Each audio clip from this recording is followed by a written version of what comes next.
আজকের রেসিপি দেখে কেউ আর স্থির থাকতে পারবেন না। এটা এমন একটা রেসিপি নিজে তৈরি করে নিজে অবাক হয়ে গিয়েছি। আসসালামু আলাইকুম, কেমন আছেন সবাই? আজকে আমি আপনাদেরকে তৈরি করে দেখাবো বেলুন পুলি পিঠা। একদম সহজভাবে আপনাদেরকে তৈরি করে দেখাবো। একবার দেখেই যে কেউই তৈরি করে নিতে পারবেন, একদম সহজ।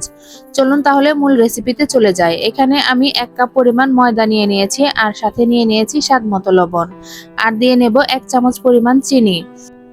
সয়াবিন তেল দিয়ে দেব 1 চামচ পরিমাণ। এখন সব শুকনো উপকরণগুলো হাতের সাহায্যে একটু ভালোভাবে মেখে নেব।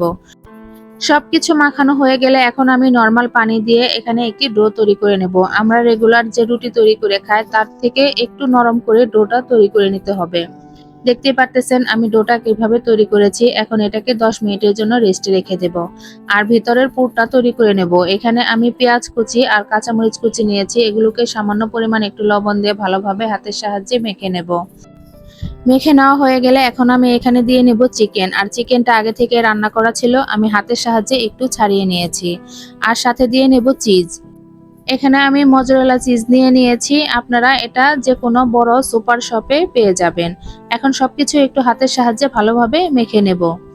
তারপরে আমি রেস্টে রাখা যে ডোটা রেখেছিলাম সেই ডোটাকে আবার হাতের সাহায্যে একটু ভালোভাবে মেখে নেব। মেখে নেওয়া হয়ে গেলে আমি ছোট ছোট করে লেচি কেটে নেব। একদম ছোটও না বড়ও না, পরোটার থেকে একটু ছোট আবার লুচির থেকে একটু বড়। দেখুন সাইজটা দেখলে বুঝতে পারবেন। তারপরে আমি এখানে একটু ময়দা ছিটিয়ে নেব। ময়দা ছিটিয়ে নিয়ে তারপরে এটাকে ছোট একটি রুটি বেলে নেব। লুচির থেকে একটু বড়, আর দেখলেই বুঝতে পারবেন, এটা বলে বোঝানোর মতো না আমি কতটুকু তৈরি করেছি। তারপরে এর উপরে আমি পানি লাগিয়ে দিব। পানি লাগিয়ে দেওয়ার পরে মাঝখানে পুরটা দিয়ে দিব। তারপরে পুলি পিঠার মতো এক পাশ থেকে আরেক পাশে লাগিয়ে দিব। লাগিয়ে দেওয়ার পরে মুখটাকে আমি পুলি পিঠার মতো করে একটু ভালোভাবে জয়েন করে নেব। তারপরে আমি সাইড দিয়ে জুস খাওয়ার যে স্ট্রগুলো আছে ওগুলা একটু একটা সাইড ঢুকিয়ে নিব। তারপরে পুলি পিঠার মতো সাইডটাকে আমি ভালোভাবে একটু সিল করে দিব। তারপরে ওই স্ট্র দিয়ে আরেক পাশ থেকে আমি ফু দিতে থাকবো। দেখুন কত সুন্দর হয়ে পিঠাটা ফুলে গেছে। দেখতে কিন্তু একদম বেলুনের মতো লাগছে। এটা দেখতেও যেমন সুন্দর লাগছে, এটা বানাতেও তেমনই সহজ। আর আমি আপনাদের বোঝানোর সুবিধার্থে আরেকটা পিঠা তৈরি করে দেখাচ্ছি। আর এটা বলে বোঝানোর মতো না, দেখে দেখে বুঝে নেবেন আমি কিভাবে করেছি। আর এই পিঠার মধ্যে আমি এবার আগে স্ট্রটা ঢুকিয়ে নিয়েছি, আর আপনাদেরকে একদম কাছ থেকে দেখাচ্ছি আমি পিঠাটা কিভাবে তৈরি করছি।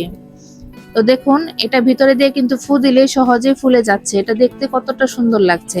এটা কিন্তু ফুটকা মাছের মতো লাগছে।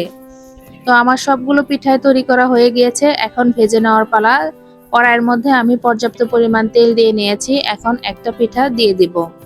তো একটা পিঠা দিয়ে একটু আলতো করে আস্তে আস্তে করে একটু সময় নিয়ে ভেজে নেবেন। উপরে আমি তেল দিয়ে দিতেছি। তো এভাবে আস্তে আস্তে করে ভেজে নেবেন। আমি আরেকটা পিঠা ভেজে নেব। তো আমি দুইটা ছোট ছোট পিঠা দিয়ে একসাথে ভেজে নেব। তো পিঠা দেওয়ার পরে উপর দিয়ে আস্তে আস্তে করে একটু একটু তেল দিয়ে দিবেন, এতে করে তাড়াতাড়ি ভাজা হয়ে যাবে।